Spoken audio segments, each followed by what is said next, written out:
What is going on, gunfighters? Saddle up for another episode of Gunfighter Life, the podcast where we talk about gunfighting the right way, with God at the center, Judeo-Christian values, and real-world first-hand experience. First and foremost, I am a Christian, a servant of God, and a follower of Jesus Christ. God has blessed me to do many things in my life, for I could do nothing apart from Him. U.S. Marine Corps combat veteran, did a couple of tours in Iraq. As an assaultman after my combat tours, I was an urban warfare instructor for the Marine Corps under Mojave Viper. Also served in the U.S. Army, both full-time and part-time National Guard. Also did several years in law enforcement, LAPD. I worked regular assignments and more specialized assignments. Been a private contractor for a 3-letter government agency. That's all I'll say about that.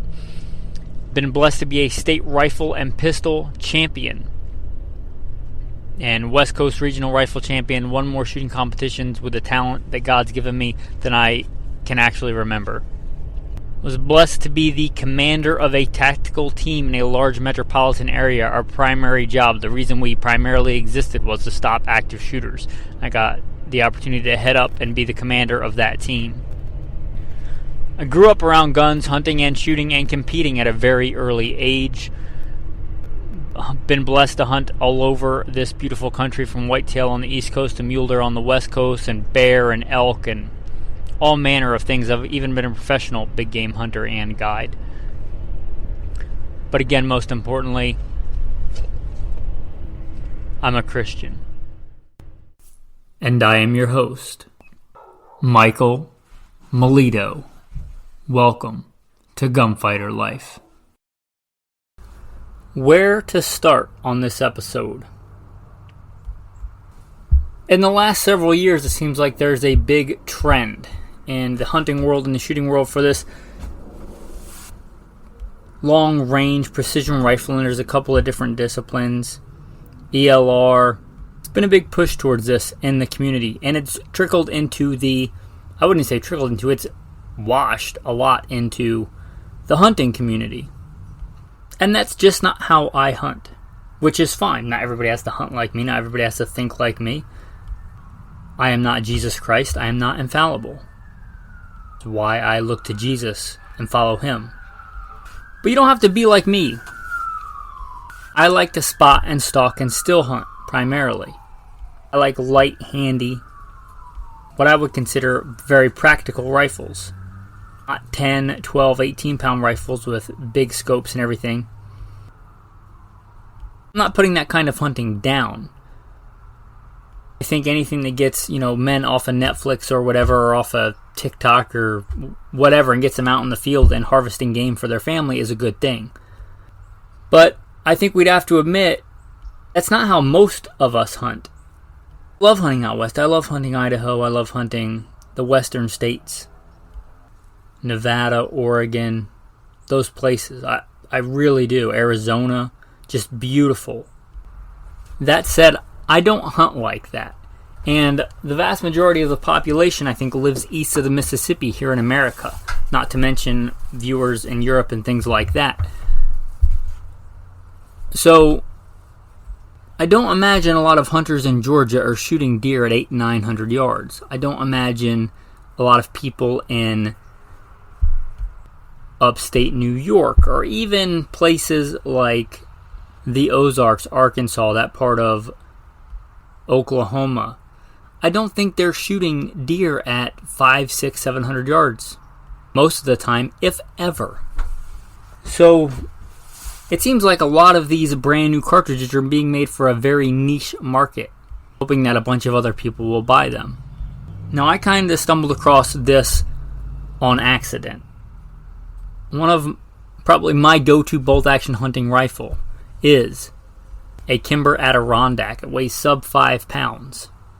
It's in 6.5 Creedmoor, which I did a whole episode on generations of cartridges. I would consider the 6.5 Creedmoor the first mass-produced, easily available one of these cartridges, long-range high BC bullets. That's what it was designed for. I really wanted this rifle at the time. I wanted it in .308. The only thing I could find it in was 6.5 Creedmoor, so I thought, I do a lot of my hunting with a 243, both deer and elk. I want it in 3-way, but certainly if I can do it with a 243, which was what I was hunting with at the time, a lightweight Remington 700, certainly I can do it with a 6.5 Creedmoor. I looked at the ballistics and I said, okay, so I bought it and I hunted with it. It's a fantastic rifle. I really like that rifle and I really like that cartridge, though not for the reasons it was intended.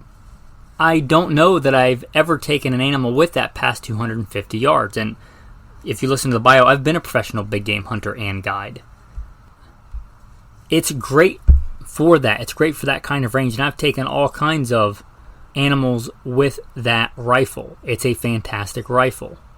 It's a fantastic caliber, and again, I'm not using it in the way that it was intended. So let's think outside the box here. Let's think outside the box of how most hunters can take advantage of these new cartridges. And not to talk down to you, or there's a term called mansplaining. My wife explained to me what that was. But I don't want to mansplain to you. I don't want to tactical explain to you if you already know the jargon. The reason these cartridges are coming about is because they have longer, sleeker bullets with high BC ballistic coefficient, which, to boil it down, is the ease at which the bullet slices through the air. They're more aerodynamic, okay? So with that, in general, when you increase a bullet's BC, you increase its length, and you also increase its sectional density over traditional hunting bullets. Sectional density is kind of that object's ability to penetrate, not air, but media, flesh in this case, right? Flesh and bone. Those high BC bullets. Now, it doesn't have to be the reverse. You can have a very high sectional density bullet with a very poor BC, like a round-nosed bullet, which I think are great.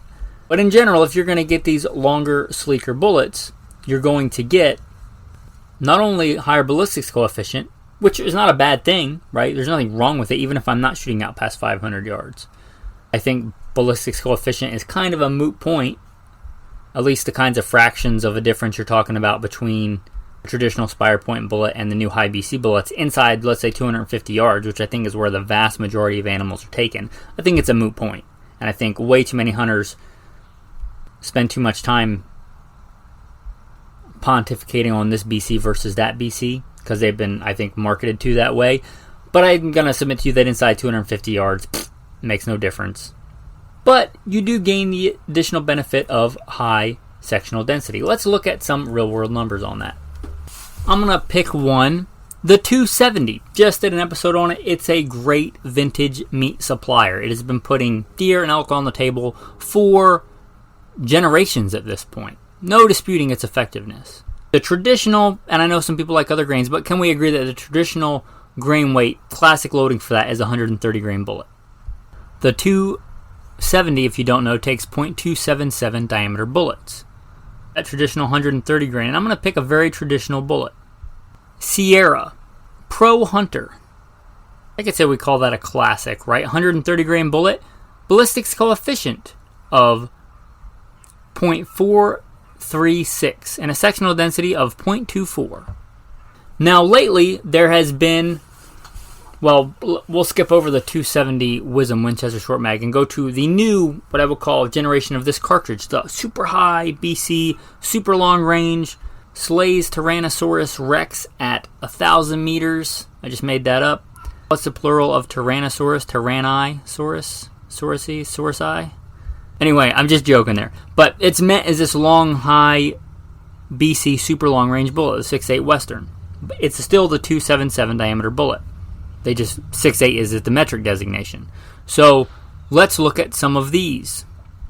Try and stay fairly consistent. This is what I would consider a newer generation. Sierra Game Changer. Tipped Game King bullet, 175 grain. And you're looking for this. This is meant for the 6.8 Western. And it has a BC of 0.56 and a sectional density of 0.326. And honesty here, I'm getting these numbers either looking stuff up on Midway USA, get no kickbacks, no affiliation with them, or on the manufacturer website. Do your own research by the testimony of 2 or 3 witnesses. A matter is established. Verify these numbers. But we're doing this for generalities, so you don't really have to know even what those numbers translate to, just that the higher the number, the better ballistics coefficient, the higher sectional density. So we can see there that 175 grain in a similar bullet, a Sierra game bullet, is a much higher, not only ballistics coefficient, but sectional density. Likely, as an American, you're familiar with the 30 cal rounds. 308, 30-06, awesome hunting rifles. And also maybe the 300 Win Mag. Traditional loadings in those cartridges are going to be 150 grain. I would call the classic, quintessential, 150 grain.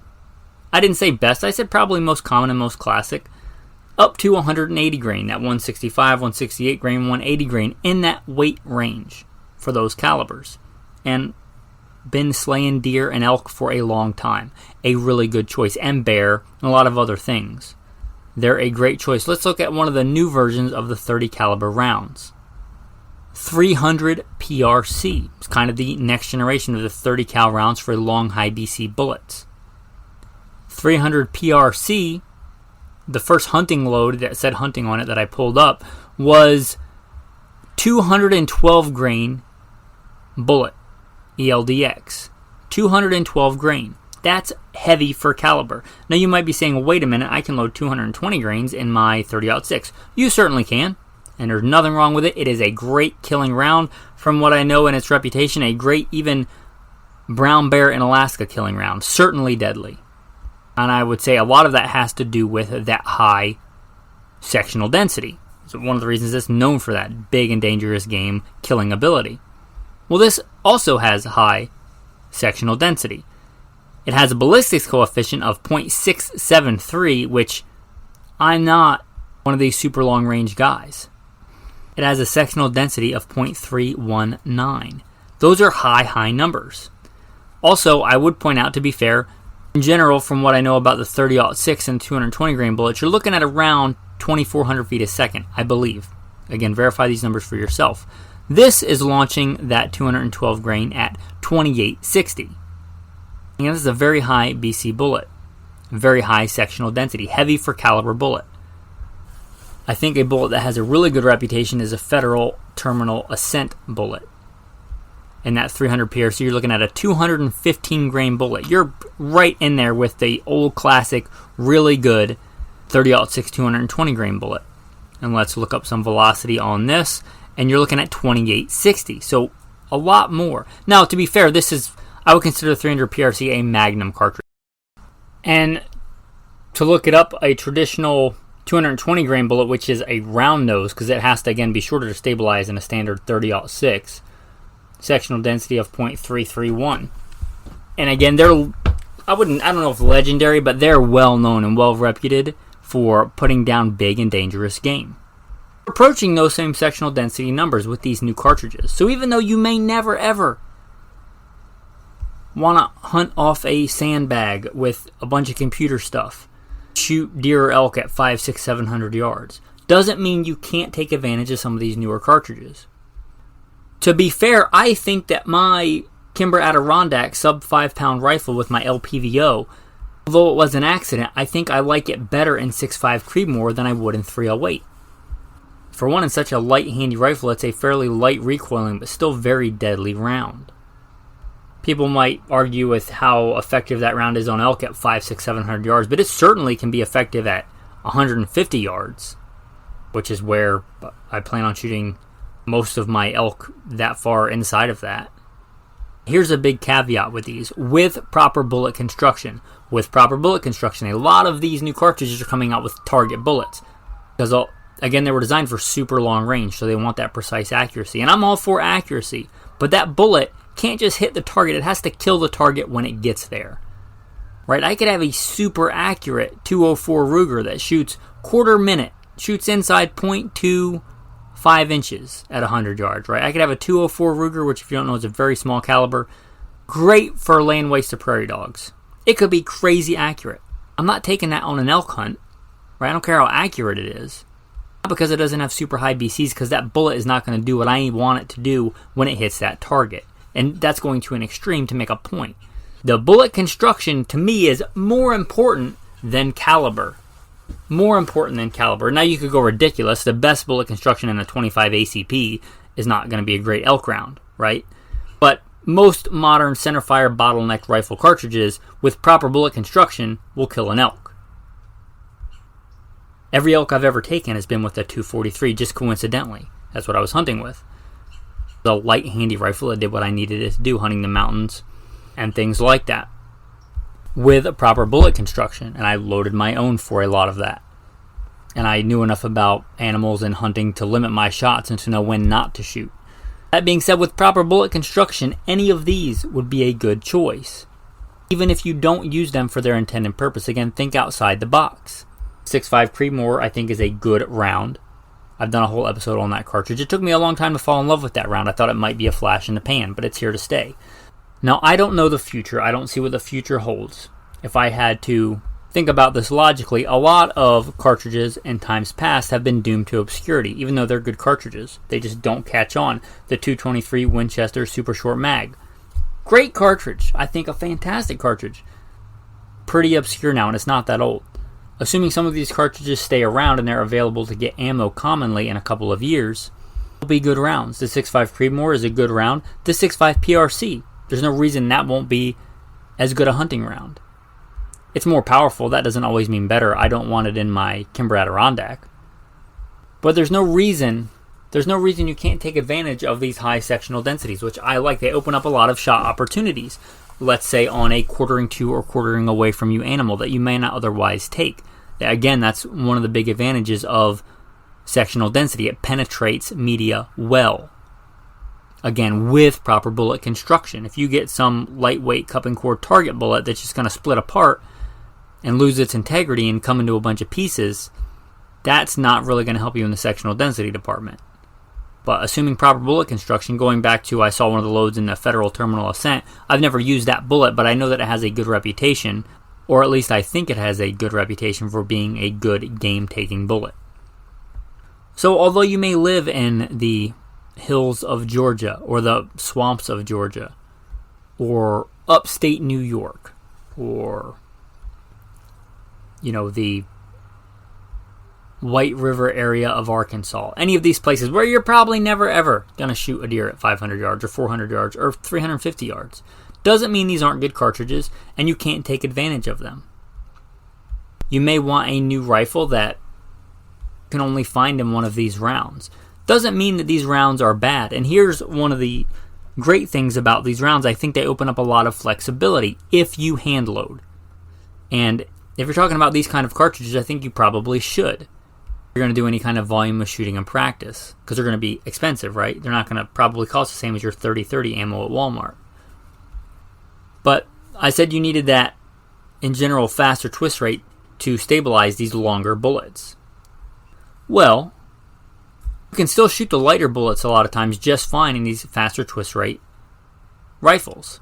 You could get that, 6.8 Western, that classic .277, same as a 270 caliber, and sometimes maybe you want to shoot heavier bullets. You want to shoot those 175 grain bullets. Sometimes maybe you just want to shoot the 130 grain bullets. You can load those in there as long as you test the load to make sure that it groups well in your rifle and it's proper bullet construction, and there's no reason you can't do that. And you have a more flexible cartridge than that traditional 270. Now, settle down if you love 270. I didn't say better, I said more flexible. In general, with factory rifles, you're not going to be loading those 175 grain bullets in a traditional 270. But you could load to the traditional 270 bullet, 130 grain in a 6.8 Western, and it should do just fine. Another thing, touching on monolithic bullets, solid copper bullets, whatever you want to call them. Bullets not the traditional lead and jacketed bullets. Now, I am not saying that I support any legislation mandating their use. I am not. But, legislation aside, you may decide you want to shoot one anyway. These bullets, I have loaded the 130 grains in my 308, the Barnes TSXs. They have been around long enough and there's been enough animal shot with them that they perform very, very well. And you may look at the numbers and be a little confused because generally ballistics coefficient and sectional density don't really apply as much to these monolithic copper bullets. They're just different. Since they're all one material, unless they're designed to come apart in general, they penetrate really well. Because they're lighter, because lead is a denser material than copper, right? That's just how that works.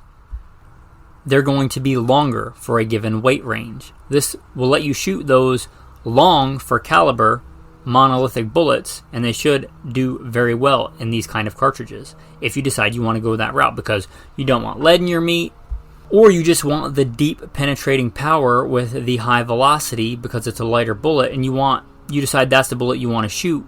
I think there's a place for that in these new cartridges.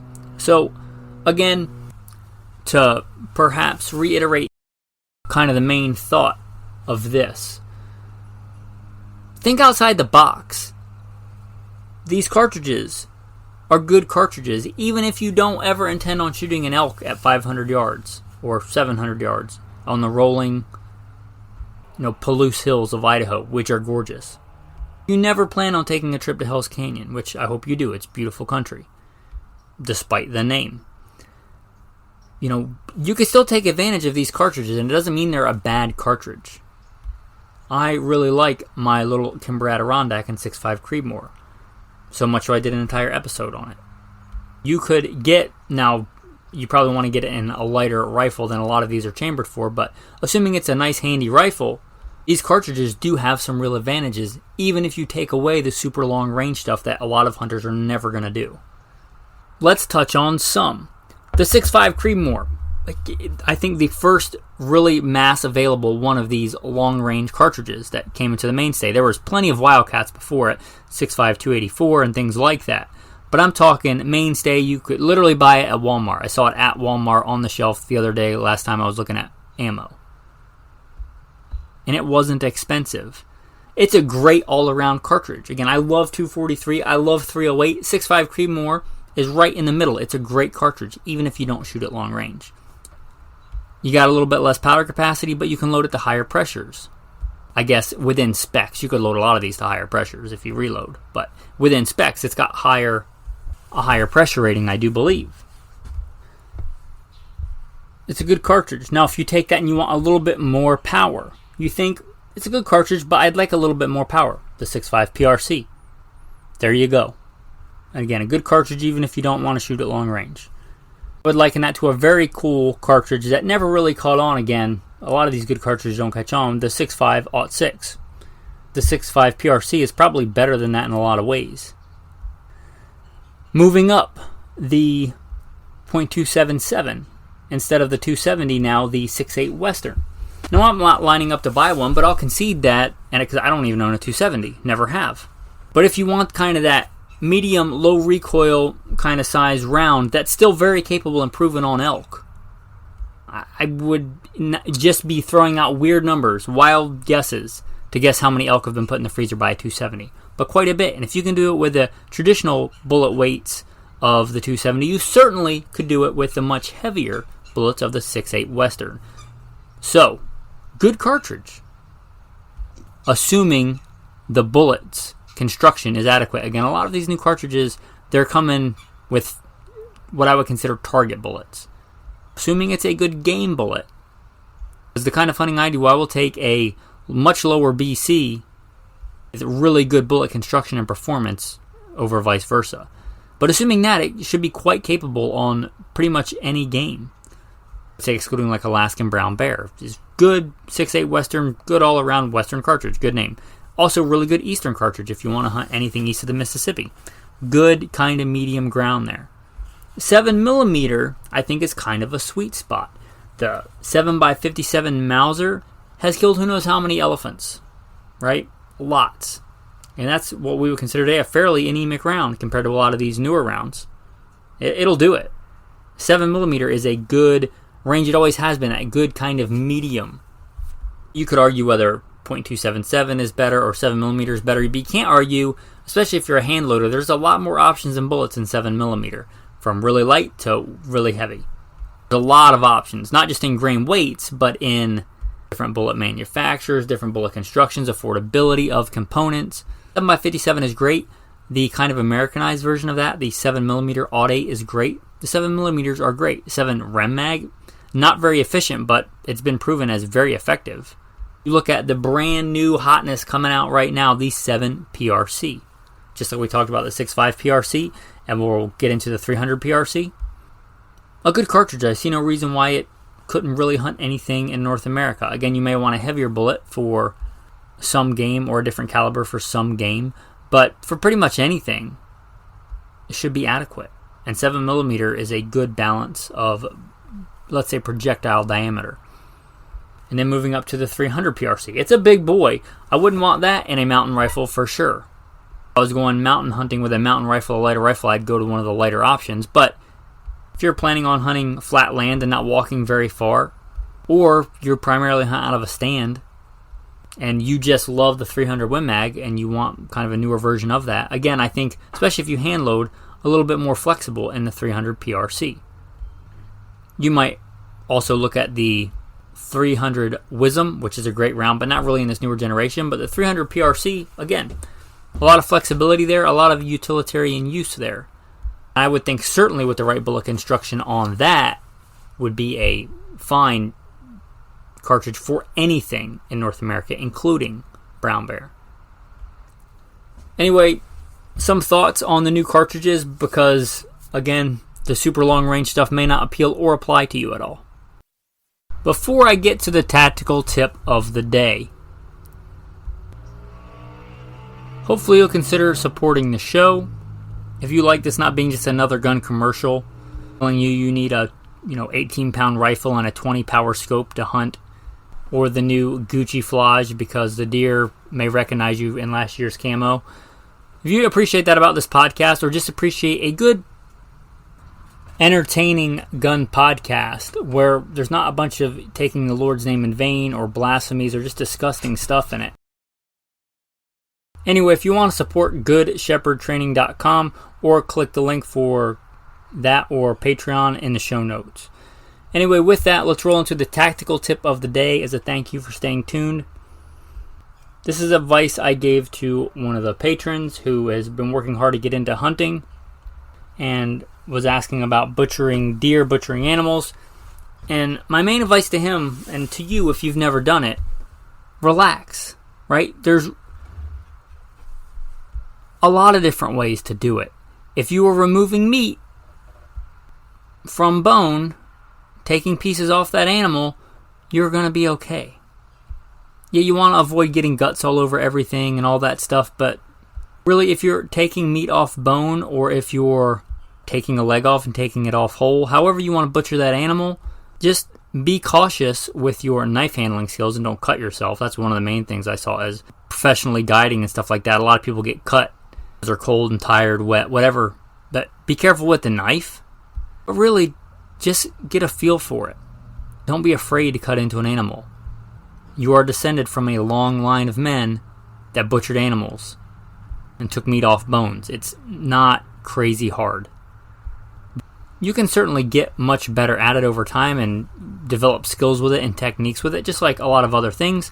But don't be afraid of it, right? Get your hands a little bit bloody, a little bit dirty. Be a man. Don't shy away from it. Especially if you're doing it by yourself for the first time in the woods. You don't have to worry about getting beautifully cut, symmetrical steaks. Just get the meat. Take it home for you and your family. Just relax about it. Verse of the day. Many have heard John 3:16. I'm not going to read John 3:16. It's a beautiful verse, but I'm going to start in John 3:17. For God did not send his Son into the world to condemn the world, but that the world through him might be saved. He who believes in him is not condemned, but he who does not believe in him is condemned already, because he has not believed in the name of the only begotten Son of God. And this is the condemnation, that the light has come into the world, and men loved darkness rather than light, because their deeds were evil. Well, men, chew on that theological meat, and have a blessed day.